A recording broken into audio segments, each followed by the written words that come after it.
Dante Marcoleta. Senator Risa Ontiveros is recognized and to interpolate Senator Rodante Marcoleta. Salamat po, Mr. President. Maraming salamat po, Mr. President. Mga ilang paglilinaw lamang po kung papayagan pa po tayo ng butihing sponsor, Mr. President. Opo, Mr. President. Unang-una po ay itong bahagi po ng panukala ninyo, Madam Sponsor, na ang Philippine Center ay makikipag-collaborate sa DOH, sa PhilHealth at ganun din sa National Commission of Senior Citizens. Ang naging concern lamang po ng representasyong ito, Mr. President, ay yung bahagi na sa ngayon ay nagkakaroon po ng pag-aalinlangan ngayon kung bakit ang National Commission po ay nalipat sa Department of Social Welfare and Development. Ito po ay naging concern, Mr. President. Narinig ko po yung isang talumpati sa kapulungan, sa mababang kapulungan, na kung saan ay hindi po nila nagustuhan yung pagkakalipat sapagkat meron nga po palang isang batas, Republic Act number 11350, saan hiningi po na magkaroon po ng Senior Citizens Commission at kailangan po na ang komisyon na yon mapasa ilalim ng opisina ng tanggapan ng Pangulo. Dahil po sa mga naunang mga concerns na nung sila po ay nasa sakop pa ng DSWD, lumalabas po na yung mga benepisyong dapat tanggapin ng mga senior citizens po yata madali o hindi efficiently po na ipagkakalob. Ngayon po, sayang naman po kung ang suliranan ito ay hindi maayos. Gusto ko lang pong itanong, Madam Sponsor, kung if you are able to take any action, if it is possible for you to take some steps to inform the Office of the President through the Executive Secretary that the original intention in the law is to have the Commission for Senior Citizens to be under the Office of the President in order to efficiently get all the benefits that they deserve. Ang nangyari po ngayon, gumawa ng Executive Order number 96, Mr. President, na kung saan yung ating Office of the President nilipat uli po sa DSWD. Kaya nagkakaroon po sila ng sentimiento sa baba, Mr. President. Baka magkaroon po kasi ng problema sa implementation and continuous improvement of the programs and services for the elderly as contemplated itself. Salamat po, Mr. President. Ako po'y nakikiisa sa pag-alala ng good gentleman mula sa Tarlac at Pampanga, lalo na common advocacy ng karamihan kung hindi man nating lahat dito sa Senado, ang usapin ng priority legislative agenda ng ating mga senior citizens o nakatatanda. At matutuwa po ako kung maihahanay nga po kaya't harinawat pagpasa nitong Philippine Geriatric Center Bill, alang-alang nga po sa ating mga senior citizens. Bagamat in principle, bukas na bukas ako sa mungkahin ng good gentleman na ipaalala sa Office of the President sa pamamagitan nga ng Executive Secretary kung ano yung intensyon ng batas na yun na nga po, nagpo-provide na ang NCSC ay mapailalim sa ilalim ng Office of the President. At least dito po, sa sakop nitong Philippine Geriatric Center Bill, pinoprovide po na itong PGC o Philippine Geriatric Center ay magiging sa ilalim ng direct control and supervision of the Department of Health. Kaya't hindi pa man malinaw hanggat harinawa maipasa itong panukala tungkol sa Philippine Geriatric Center, iyang mga kailangan ayusin sa pagitan ng DSWD at OP ay pwede na rin pong ibilin sa DOH na patuloy nilang linawin ito sa mga concerned agencies para sa patuloy na pagpapatupad o pagpapatakbo ng Philippine Geriatric Center, hindi lamang po ang DOH, hindi lamang po ang PhilHealth, kundi nga po pati ang National Commission on Senior Citizens ay ganap na pwedeng lumahok ng pagsilbi ng Philippine Geriatric Center sa ating mga senior citizens, Mr. President. Yes, Mr. President. So the only concern or the only issue that we need to convey to the Office of the President through the Executive Secretary is whether an executive order can prevail over a statutory law. In this case, Executive Order number 96 versus Republic Act 11.3 specifically mandated that the National Commission for Senior Citizens be placed under the Office of the President for whatever benefits that they contemplated in creating that law. But it turned out, muli pong ibinigay ng Opisina ng Pangulo, binalik po sa dati, which have the effect of defeating the very purpose why the law was created in the first place. It's very important, Mr. President, because the last time I checked, there is another very, very similar situation in the past. I am referring to Republic Act 8740. This is an old law, Mr. President. This was enacted, I think, in 1995. Doon po yung sinasabing there was a national board published. At yun po ay minandate sa batas na yon na yung board na yon ay mapasailalim sa office ng presidente. So it is a 1995 law. Ang nangyari po in 2003, there was an executive order transferring the national book publication parang to the DepEd. So ang nangyari po, the mandated object of placing it under the president dahil mas gusto po nila talaga doon because again of the perceived benefits under the law. Ang nangyari po, hindi natin na-develop yung ating National Book Development Board. Hanggang ngayon po, 1995, so ilan yun? Po, good gentleman. More than 25 years after the enactment of the law, wala pa po tayong masasabing robust and viable National Book Publication Board. Dahil nga po, inilipat po sa Department of Education. So the very clear declared policy of the law was frustrated. Kaya hanggang ngayon po, yung ating publication ay ginagawa pa rin ng Department of Education which was prohibited under that law, Mr. President. So yun lamang po yung concern, Mr. President.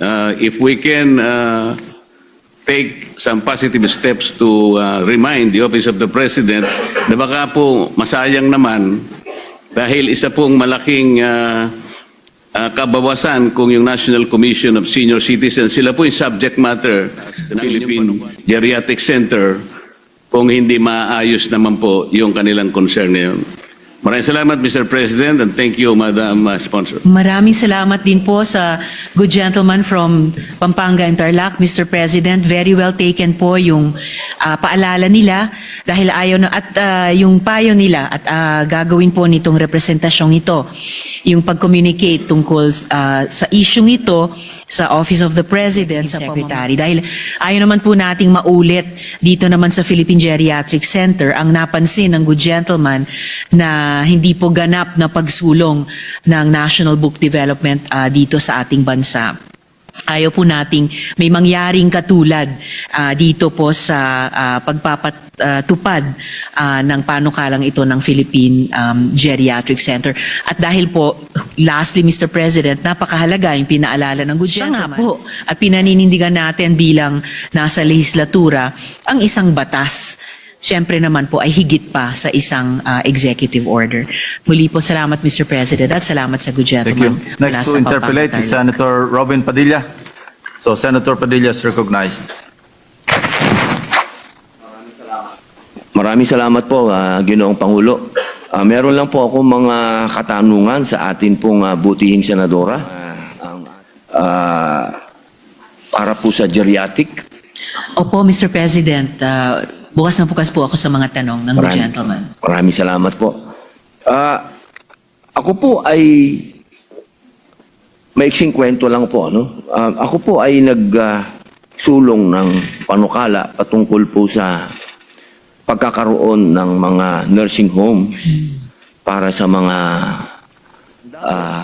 sa kadahilanan po na ang akin pong mahal na ina na nasa edad po ng 90 years old ay dumadaan po sa isang napakalungkot na stage ng kanyang buhay. Siya po ay may demensya. Ito po ang nagtutulak sa akin na talaga pong bigyan ng halaga itong panukala po ninyo dahil ito na po yung umusad. Dito po sa panukala po ninyo ay meron po bang puwang para sa sakit na demensya na atin pong mga matatanda? Definitely po, Mr. President, good gentleman mula sa BARM at sa Camarines Norte.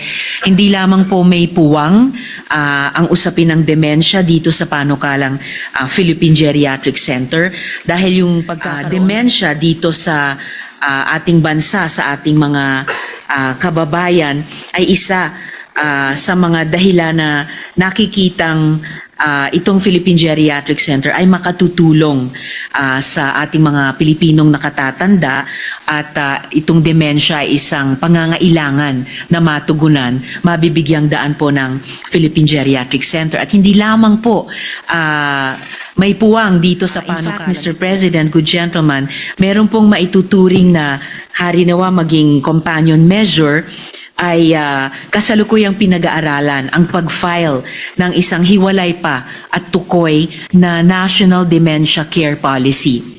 At ito po para siguruhin ang isang integrated, systematic at compassionate na national healthcare response sa dementia. At sa ilalim nga po ng Philippine Geriatric Center ay nating panukala, may programa din po para sa dementia care at para sa memory clinic, para sa screening tungkol sa demensya na katulad po ng good gentleman sa kanilang minamahal na ina ay naging condition din po ng aking minamahal na daddy nung siya po ay buhay pa at bago po siya namatay nung nakaraang dekada, Mr. President. Opo, napakasarap pong madinig niyan sapagkat ginang senadora, kayo po ang matatawag nating bayani ng pakikibaka. Alam niyo po, halos masasabi po natin 80% ng mga matatandang Pilipino ay papunta po riyan sa demensya. Kadahilanan po dyan ay sa mga masasamang alaala. Opo, alam naman po natin na ang demensya, yung mga masasamang alaala, yung pa yung naaalala nila, hindi yung mga mabubuti. Kaya ito pong panukala po ninyo ay napakahalaga. Tanong ko lang po kung doon po sa panukala, siyempre po, kapag meron tayong ganitong gagawin, meron po ba tayong makukuha ng mga profesional na halimbawa po yung sa mental health, yung pong tinatawag natin na geriatricians, yan po. Meron po tayo niyan? Available po ba yan sa Pilipinas po? Salamat, Mr. President.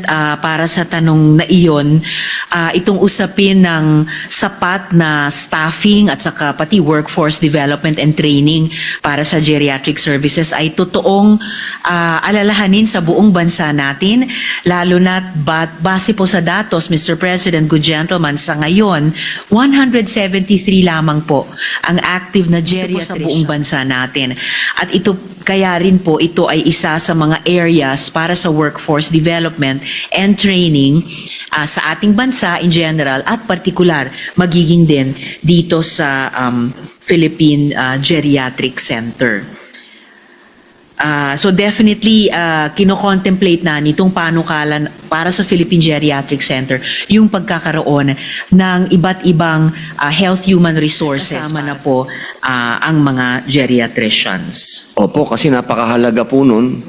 pagka pinag-usapan po natin na tayo po ay mag-i-employ ng mga ganitong klaseng espesyalista, ang kasunod po niyan ay yung budget. Ito po bang ating itatatag na PGC ay magkano po ba ang budget nito ngayong kapag ito po ay sa unang taon po?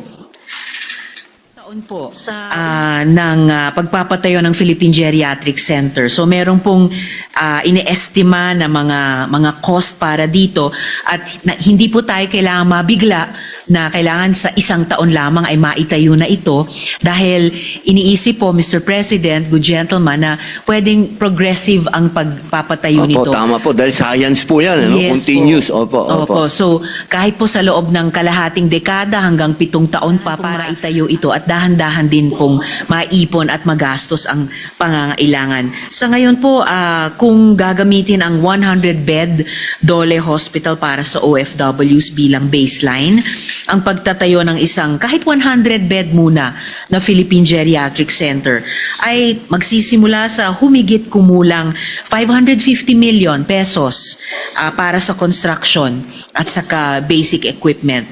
At muli kalaunan sa loob ng 5 hanggang 7 taon ng kanyang pagtatayo ay mangangailangan ng specialized wards, rehabilitation facilities, diagnostics para nga po sa dementia at iba pang geriatric conditions, long-term care areas at posibleng research at training spaces, pati na po para sa ating mga geriatricians at iba pang health human resources. So inaasahang mas mataas ang kabuuang umabot, pero sa loob nga ng 5 hanggang 7 taon naman, 600 million hanggang 1.2 billion pesos. Pero kung isipin po natin, Mr. President, good gentleman, na i-stretch out yung gastos na iyan hanggang sa 7 taon pa, kahit po yung 1.2 billion pesos, kung taon-taon na ihuhulog in tranches, ay hindi po magiging unmanageable use ng DOH na budget at iko-considera natin dito sa Senado, sa buong Kongreso tuwing budget debates, Mr. President. Doon po sa budget, yan naman po kahit sa akin pong palagay ay dapat talagang paglaanan po yan ng budget. Opo, ang akin po ay doon po sa mga magiging sweldo, mga i-hire po ng mga espesyalista. Na yan naman po ay naka-average po yan sa mga iba't ibang lugar po, At yan po ay po-provide, Mr. President, good gentleman, sa kung ano yung umiiral na salary standardization law sa bawat taon ng pag-operate ng Philippine Geriatric Center at na kailangan ding sumunod ng Department of Health na siyang magiging pinaka-in charge dito sa na mag-ooperate sa ilalim ng direct control and supervision ng DOH, Mr. President. Opo, para maingganyo po natin yung mga espesyalista na magtrabaho po dyan, opo, at magbigay ng kanilang specialty. Meron lang po akong isa pang pagka binilang po natin ang dami ng ating mga kayamanang matatanda, napakarami na po nila. Malamang hindi po kakasya yan sa bugso pag ito po'y naging batas na.